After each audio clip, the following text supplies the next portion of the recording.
सर्वेभ्यो नमः। देववाणी संस्कृतं यूट्यूब चलदृश्यं प्रति भवतां भवतीनां च हार्दं स्वागतम्। मित्रों, काशिका वृत्ति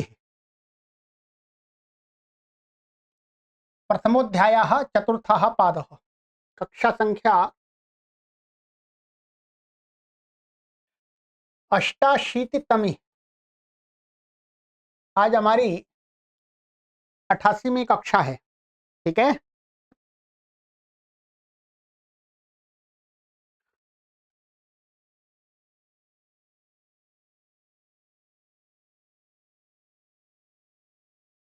चलिएगा आरंभ करते हैं। गत कक्षा में मैंने आपको कुछ सूत्र पढ़ाए थे। यहां तक हो गया था हमारा, 44वें सूत्र तक हो गया था।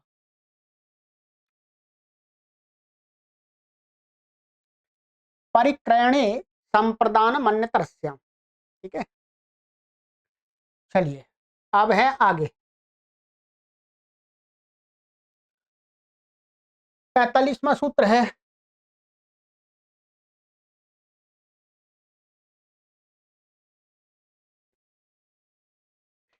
आधारोधिकरणम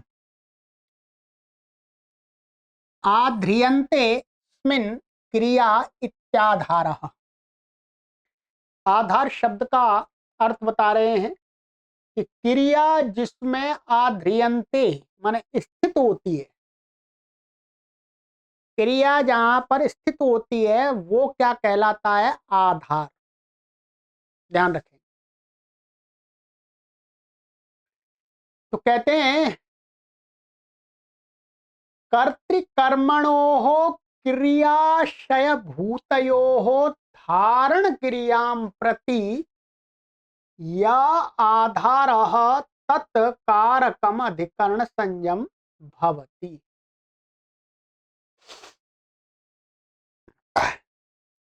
कि क्रियाशय भूतयोः, क्रिया के आश्रय भूत, क्या क्रिया के आश्रय भूत का अर्थ हो गया क्रिया का आश्रय। ध्यान रखेंगे, ठीक है। क्रिया का आश्रय का सीधा सा अर्थ ऐसा कहते हैं क्रिया जहां रह रही है, ठीक है, वो कौन होते हैं? कर्तृकर्मणु। वास्तव में क्रिया कर्ता और कर्म के आश्रित होती है, ठीक है, परंतु उसका वो जो क्रिया वो धारण की जाती है वो अलग होता है। ध्यान करेंगे, क्रिया का आश्रय भूत किसमें होता है? क्रिया कर्म और वो कर्ता और कर्म। अभी उदाहरण में स्पष्ट हो जाएगा आपको। उस धारण क्रिया प्रति कर्ता और कर्म में जो क्रिया के आश्रय भूत हैं उनका उस क्रिया को धारण, जो धारण क्रिया है, धारण करना मतलब उस क्रिया को धारण करना जो है, उस क्रिया के प्रति जो आधार बनता है वह कारक अधिकरण संज्ञक कारक कहलाता है। ठीक है, जैसे अब उदाहरण में समझ में आएगा। कटा आस्ते, ये वास्तव में क्या है? कटे आस्ते, वो संधि से हट गया है तो कटे आस्ते ऐसा है। कटे आस्ते का मतलब है कोई व्यक्ति है वो कट पर बैठा है। क्या है? कट पर, चटाई, चटाई पर बैठा है, मैट पर। अब ध्यान रखिए, यहां पर क्रिया क्या है? आस, बैठना। बैठना क्रिया कहां होती है भाई? कर्ता के अंदर होती है भाई। बैठना, बैठना क्रिया कहां होती है? बैठना क्रिया जो बैठने वाला उसमें तो होती है। तो ये आस क्रिया क्या है? कर्तृआश्रय है। कर्ता क्या है? कर्ता में होती है, परंतु वो कर्ता के अंदर होती है, कर्ता में होती है, परंतु उस कर्ता में उस क्रिया का धारण कहाँ होता है? वो कर्ता उस आसन क्रिया को, बैठने क्रिया को कहां पर धारण करता है? धारण क्रिया के प्रति तो कहते हैं कट पर, चटाई पर। बैठना क्रिया कर्ता के अंदर होती है, परंतु कर्ता उस क्रिया को धारण कहां करता है? चटाई के ऊपर। इसलिए कट क्या बन जाएगा? आधार। इसलिए इसकी अधिकरण संज्ञा हो जाए अधिकरण, और फिर सप्तम में अधिकरण, अधिकरण में सप्तमी हो जाती है। ठीक है, तो यही समझना है। क्रिया का जो आश्रय होता है वो दो ही होते हैं, कर्ता अथवा कर्म। ये कर्ता कटे शेते, चटाई पर सोता है। तो सोना क्रिया किसके अंदर होते? कर्ता, जो सोने वाला है, परंतु वो सोने की क्रिया को धारण कहां करता है? चटाई पर करता है। तो इसलिए उस सोने की क्रिया को वो करता है, वो कहां धारण करता है? चटाई पर। इसलिए ये आधार बनता है। इसलिए यहां पर ये एकदम कहा, कर्ते कर्मणो क्रियाशय भूतयो, क्रिया के आशयभूत जो कर्ता और कर्म, उनका उनका धारण क्रिया के प्रति, माने उस क्रिया को जो धारण करेंगे उसके प्रति जो आधार बनेगा, वो आधार ही वास्तव में कहलाए। इसलिए यहां पर कहा आद्रियंते अस्मिन्निति आधारः। क्रिया को जो धारण करता है, क्रिया को कर्ता अथवा कर्म जहां पर धारण करता है वहां पर। ठीक है, ये क्या हो गई? दोनों क्रिया शेते और आस्ते, ये कर्तृ आश्रित हो गई। थाल्याम पचती, क्या है? थाल्याम पचती, थाली में पकाता है। थाली में बटलोई, जो आज कुकर कह सकते हैं आज की भाषा में, क्या कह सकते हैं? कुकर। कुकर में पकाता है। तो यहां पर जो पचन क्रिया हो रही है, पकाने वाला कोई व्यक्ति, उसके अंदर नहीं हो रही है, ध्यान रखें। ये पचन क्रिया क्या है? ये कर्माश्रित होती है। जो जिस चीज को पकाते हैं ना, उसमें वो पचन क्रिया होती है, कर्मस्थ क्रिया है ये।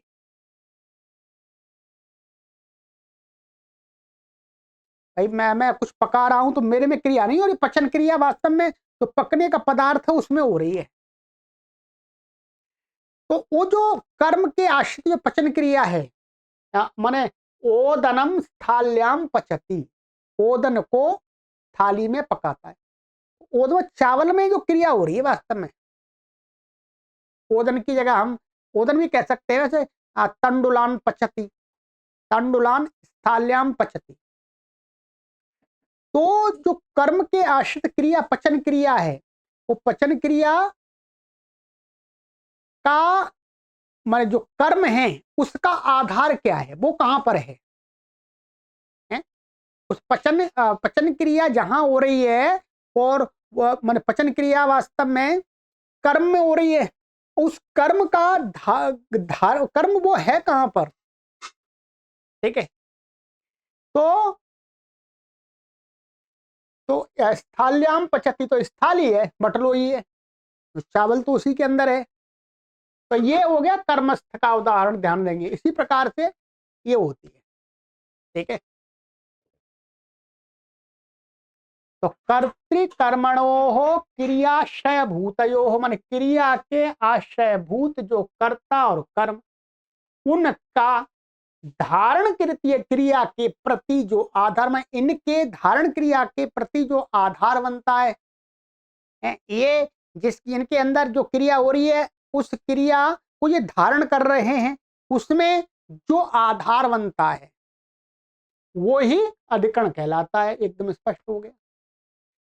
अधिकरण प्रदेशाः सप्तम्यधिकरणे च इत्यमेवादयः, इत्येवमादयः, वो एक छूट जाता है, इत्येवमादयः। अब आप न्यास देखेंगे, यहां पर तो न्यास में थोड़ा सा और विस्तार दिया है, उसको जानने की भी आवश्यकता है। आवश्यकता ये है, वहां पर ये बताया है कि ये जो आधार है आपका वो अधिकरण है।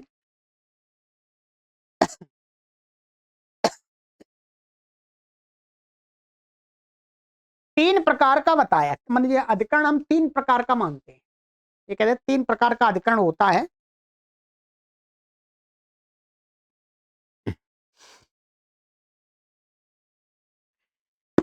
एक होता है, यहां लिखा हुआ न्यास में आप देख लीजिएगा, तत् पुनः अधिकरणम त्रिप्रकारकम, जो अधिकरण तीन प्रकार का है, ये तो अभी दिखा दिया है।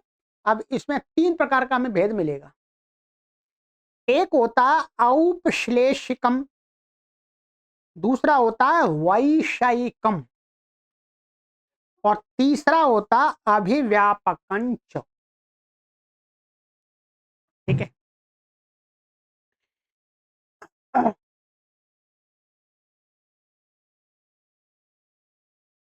अभिव्यापक, ये औपश्लेषिक का उदाहरण देते हैं यहां पर, कटे आस्ते स्थाल्याम पचते। औपश्लेषिक का अर्थ होता है कि जहां पर क्रिया क्षयभूत जो कर्ता है अथवा कर्म है, उनका जो आधार है उनके साथ में संयोग होना।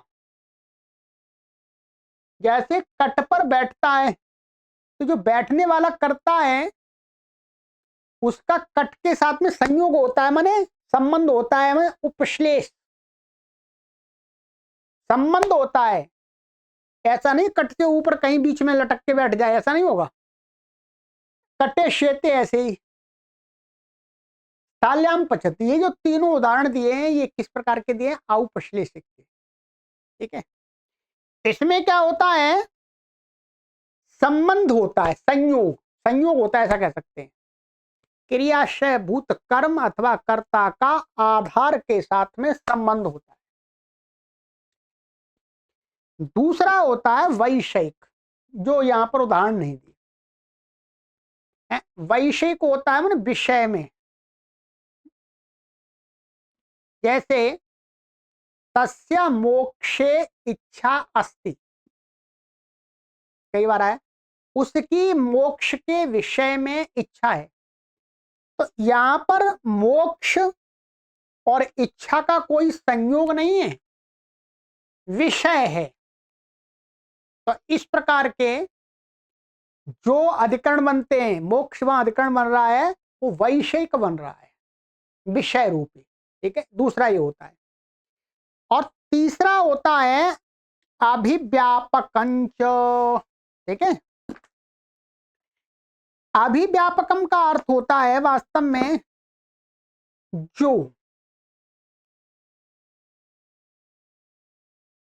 माने व्याप्त, आधार में व्याप्त होता है।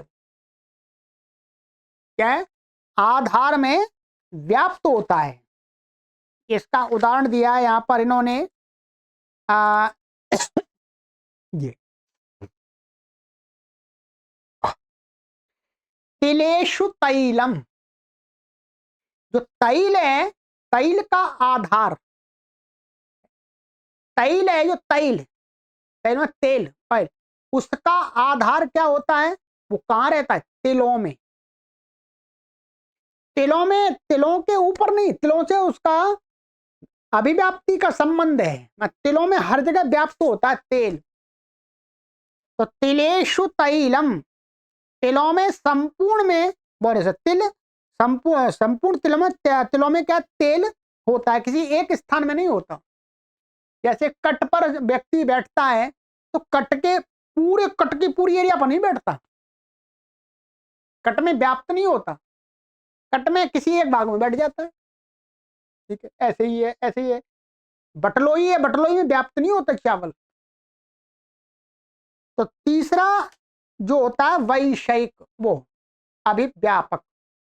तो ये तीन अधिकरण माने गए हैं। तो इनको विशेष हमें जहां पर नहीं किया, पर टीकाकारों ने इसको विस्तार से समझाया है। मैंने उदाहरण आपको समझा दिए। पहला होता है आपका औपश्लेषिक, जिसमें संयोग होता है, और दूसरा होता है वैषयिक, जिसमें विषय होता है। तीसरा होता अभिव्यापक, जिसमें अभिव्याप्ति होती है। ठीक है, तो ये है। चलिएगा,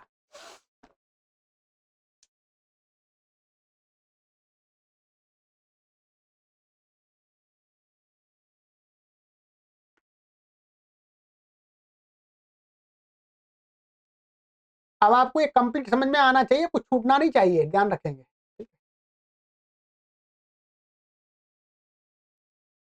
अधिशींगस्थासाम कर्म पूर्वेणाधिकरण संज्ञायाम प्राप्तायाम कर्म संज्ञा विधीयते। पूर्व सूत्र का ये अपवाद है, पूर्व सूत्र से अधिकरण संज्ञा प्राप्त थी, तो उसमें कुछ भाग में इसको कर्म संज्ञा का विधान कर रहे हैं।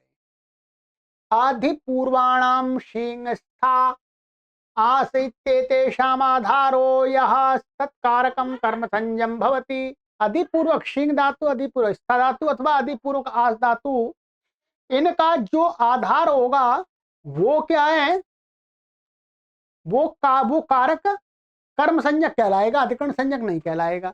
ग्रामम अधिष्येते, गांव में सोता है। ग्रामम अधितिष्ठति, गांव में रहता है। पर्वतम अध्यास्ते, पर्वत पर बैठता है। तो यहाँ पर कर्म संज्ञा हो गई, पूर्व सूत्र से कर्ण संज्ञा प्राप्त थी, हो अधिकरण तो कर्म संज्ञा होगी, कर्मणि द्वितीया से द्वितीया हो गई। ठीक है, ये ध्यान रखेंगे।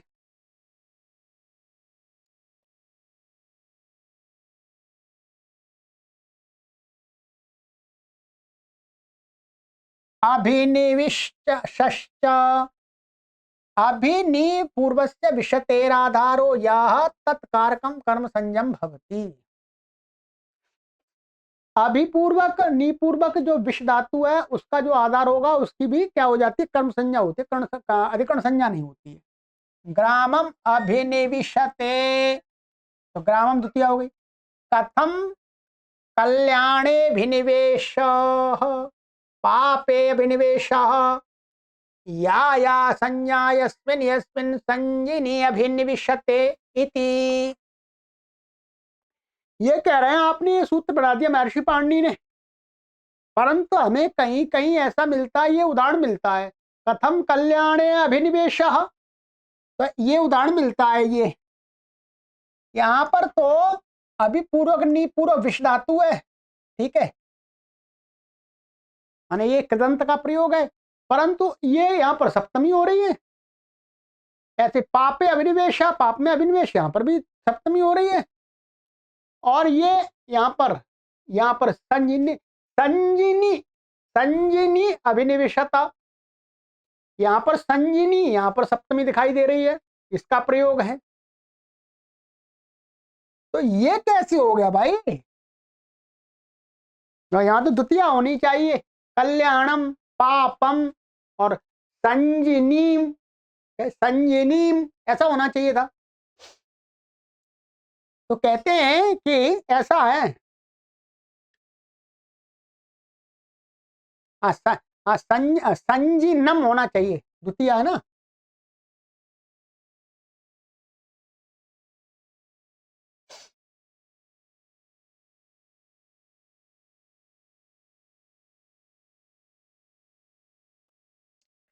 अन्यतरस्यामिति वर्तते, परिक्रणे संप्रदानम अन्यतरस्याम इत्यतः। अच्छा, समाधान देते हैं, ऐसा है, ये परिक्रणे संप्रदान अन्यतरस्याम से मंडूक प्लुत गति से अन्यतरस्याम की अनुवृत्ति ला रहे हैं इसमें। उससे क्या होगा, कहते हैं सा च व्यवस्थित विभाषा विज्ञायते, और वो अन्यतरस्याम यहाँ पर हम क्या कर देंगे, व्यवस्थित विभाषा मानेंगे। इन प्रयोगों में नहीं होती है और दूसरे प्रयोगों में हो जाती है, बस ये व्यवस्थित विभाषा हो गई इष्ट सिद्धि के लिए। ये समाधान है, और कोई समाधान नहीं। चलिएगा, उपान्वध्यांगवसः,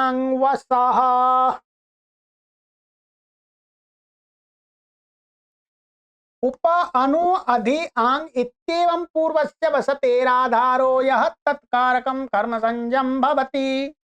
उप अनु अधि और आंग, इन पूर्वक वस धातु का जो आधार होता है वह कारक कर्म संज्ञक बन जाता है।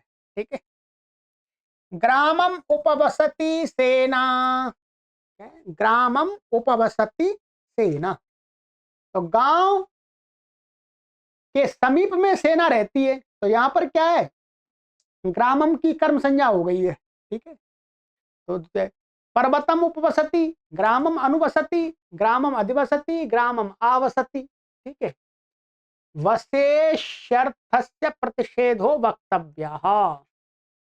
अब यहां पर एक वार्तिक दे रहे हैं कि जो वस धातु है,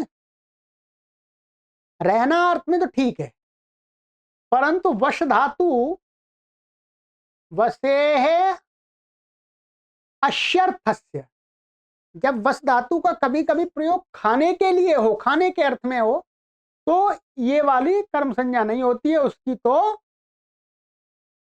अधिकरण संज्ञा ही होती है। तो ग्राम उपवसति, तो ये वास्तव में क्या है, ग्रामे उपवसति। ग्रामे उपवसति का अर्थ है गांव में उपवास करता है, गांव में भोजन छोड़ता है, मतलब गांव में रहता हुआ वो भोजन छोड़ता है, उपवास करता है। तो यहां वस धातु का अर्थ क्या है, भोजन संबंधी है। ठीक है, तो इसलिए यहां पर सप्तमी हो जाएगी अधिकरण, तो निषेध होगा, ये नहीं कहना चाहिए। भोजन निवृत्तिम करोति इत्यर्थ, माने भोजन छोड़ता है, उपवास करता है। चलिए आइएगा, अब आपका अधिकरण समाप्त हो गया है। मुख्य, अब मुख्य कर्म आएगा। अभी तक जो कर्म था वो अपवाद रूप में था, अब जो मुख्य कर्म आएगा ये है। ठीक है, आइएगा, कर्तुरीप्सिततमं कर्म, कर्तुः क्रियया यदा तुमिष्टतमं तत्कारकं कर्म संज्ञम भवति। कहते कर्ता का क्रिया के द्वारा जो इष्टतम होता है, प्राप्त करने के लिए इष्टतम होता है, कर्ता क्रिया के द्वारा जिसको सबसे अधिक चाहता है, उस कारक की कर्म संज्ञा होती है। कटम करोति ग्रामम गच्छति, करना क्रिया से हो, क्या क्यों कर रहा है, कट चाहिए उसे, तो कट की हो गई। जा रहा है किस लिए, गांव पहुंचना है। कर्तुरिति किम, तो मां शेष्वम बधनाति, क्या है, उड़द में घोड़े को बांधता है। ठीक है, उड़द, उड़द के खेत में घोड़े को बांधता है। अब यहां पर क्या है, वास्तव में ध्यान रखेंगे, यहां पर जो माश है, माश उड़द, उड़द किसको इष्ट है, इस बदनाती क्रिया को इष्ट नहीं है। इष्ट तो है घोड़े को। भाई घोड़ा उड़द के खेत में बांधा जा रहा, किस लिए जा रहा है, क्योंकि वो उसे खाने। तो यहां पर अश्व को माश इष्ट है। ठीक है, तो ये क्या है, ये कर्म है, तो कर्म का ये इष्ट है माश, न कि कर्ता का। इसलिए कर्ता का इष्ट होना चाहिए, इसलिए इसमें द्वितीय नहीं, वो कर्म संज्ञा नहीं होती इसकी, इसकी अधिकरण संज्ञा होती है। यदि यहाँ कर्ता नहीं पढ़ते, ऐसा ही कह देते ईप्सिततमम कर्म, तो फिर यहाँ पर ये माश भी ईप्सिततम हो जाते, किसके, घोड़े के लिए, तो उसकी भी कर्म संज्ञा हो जाती, अब नहीं होगी। ठीक है, तो माशेषु अश्वम बदनाती इस रूप में दिखाया है। कर्मणा ईप्सिता माशा न तो कर्तु, कर्म माने अश्व का ईप्सित है या माश, न कि कर्ता, तो बांधने वाला उसको नहीं खाने। ठीक है, तमपग्रहणम किम, तमपग्रहण क्यों किया यहाँ, पयसौधनम भुंगते, माने पयसा, माने कहते हैं पैसा का वैसे तो जल होता है, पर यहाँ दूध भी हो सकता है, दूध के साथ चावल खाता है, तो दूध के साथ चावल खाता है, इसका मतलब कहते हैं कि यहां पर तमप ग्रहण इसलिए किया, खाना क्रिया के द्वारा कर्ता को ओदन मुख्य खाना है, चावल, और चावल के साथ में दूध ले लेता हल्का था थोड़ा सा। और भोजन क्रिया मुख्य रूप से कर्ता को भोजन क्रिया के द्वारा ओदन इष्ट है।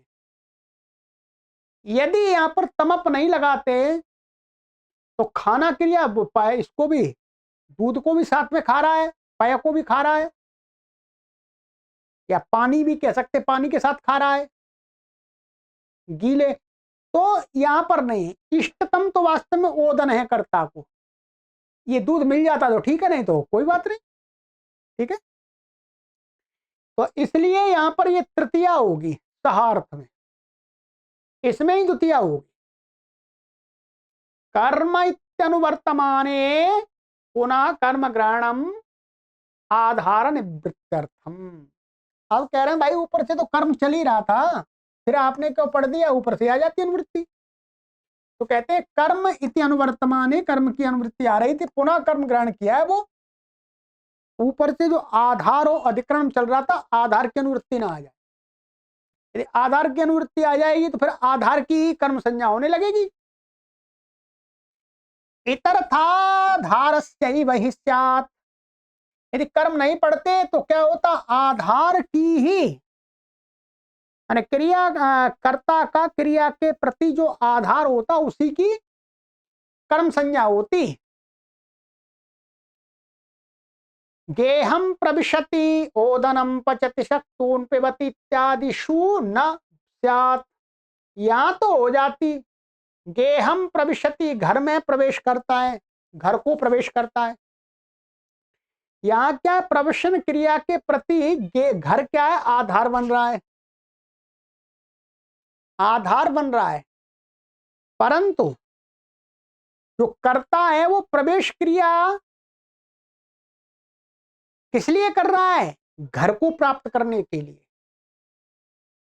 इसलिए यहां पर गेहम प्रविशति ये इष्टतम है इस क्रिया का।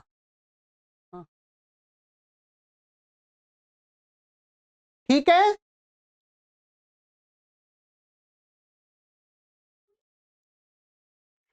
तो यहां पर कहते हैं यदि ऊपर से यहां कर्म नहीं पड़ते तो क्या है, यहां तो ये आधार भी बन रहा है और इष्टतम भी है, तो इसकी तो हो जाती कर्म संज्ञा, क्योंकि ये विप्रछेदम परम कार्यम से ये यही कर देता, पहले वाला नहीं लग पाता।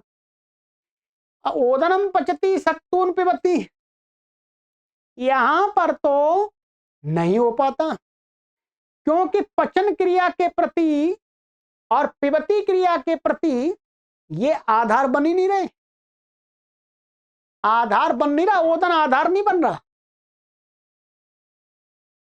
सक्तून आधार नहीं बन रहे पिब क्रिया के प्रति, यहां नहीं हो पाती। पुनः कर्म ग्रहणात् सर्वत्र इष्टम सर्वत्र सिद्धम भवति।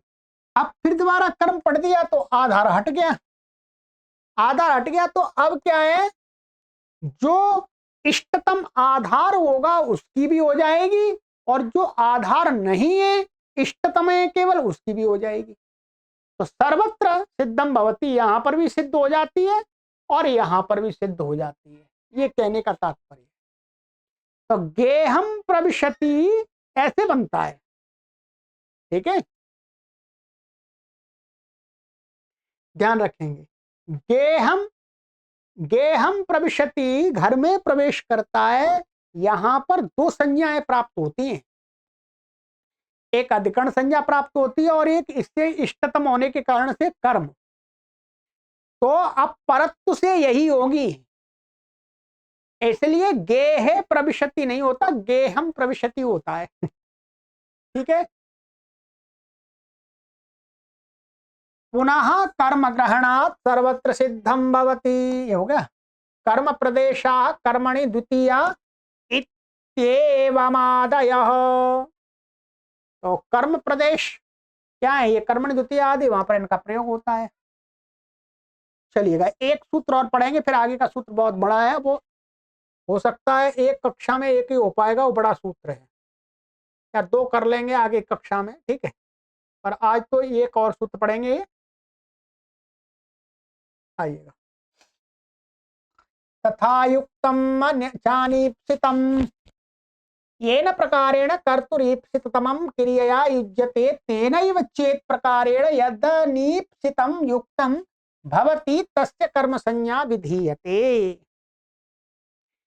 कह रहे हैं जिस प्रकार से कर्ता का ईप्सिततम क्रिया से युक्त होता है, उसी प्रकार से यदि अनीप्सित, चाहे कर्ता को इष्ट ना हो परंतु उसका संबंध है, माने युज्यते का अर्थ संबंध, जैसे इष्ट के साथ संबंध होता है कर्ता का क्रिया के द्वारा, वैसे ही अनिष्ट माने जो अनिष्ट है अथवा इष्ट नहीं है सामान्य, उसके साथ भी संबंध होता है तो उसकी भी कर्म संज्ञा होती है। ईप्सिताद अन्यत सर्वम अनीप्सितम द्वेष्यम इतरच्च। ईप्सित से अन्य सारा कुछ अनीप्सित होता है, उस अनीप्सित में द्वेष्यम जिससे हम घृणा करते हैं वो भी होता है, और इतरत अर्थात नाम घृणा करते नाम उसको चाहते, जिसके प्रति उदासीन रहते हैं वो भी अनिप्सित है, इतरत और वो भी और सब कुछ। विषम भक्षयति, अब विष तो इष्ट नहीं है, भक्षण क्रिया के द्वारा कर्ता को विष कैसा है, अनिप्सित है, वो उससे द्वेष करता है परंतु खा रहा है किसी कारण से, तो विषम में भी कर्म संज्ञा होकर के द्वितीय हो गई। चौरान पश्यति, चोरों को देखना नहीं चाहता पर चोर सामने आ गए तो देखता है उनको, क्या करे ठीक है। ग्रामम गच्छन वृक्ष मूलान उपसरपति, गांव को जाता हुआ भाई पैर से जो पेड़ों की जड़ें होती हैं उनसे भी पैर टच होता जाता है, छूता जाता है, जबकि उसको तो कोई इष्ट नहीं है जड़ों को छूना है। तो वृक्ष मूलानी, वृक्षों के जड़ों को छूता जाता है, तो यहां पर भी हो गई, ठीक है। तो ये तो यहां पर कर्ता का क्रिया के द्वारा कर्ता का जैसे इष्ट के साथ में संबंध है वैसा ही ये अनिप्सित के साथ में भी संबंध है, ठीक है। चलिए अब चलेंगे आगे की कक्षा में। अकथितम च, ये बहुत विशेष सूत्र है, विशेष तो सभी हैं जी, ये कारक प्रकरण के, देखिए कठिन नहीं है, काशिका में भी सरल ही है। सर्वेभ्यो नमः।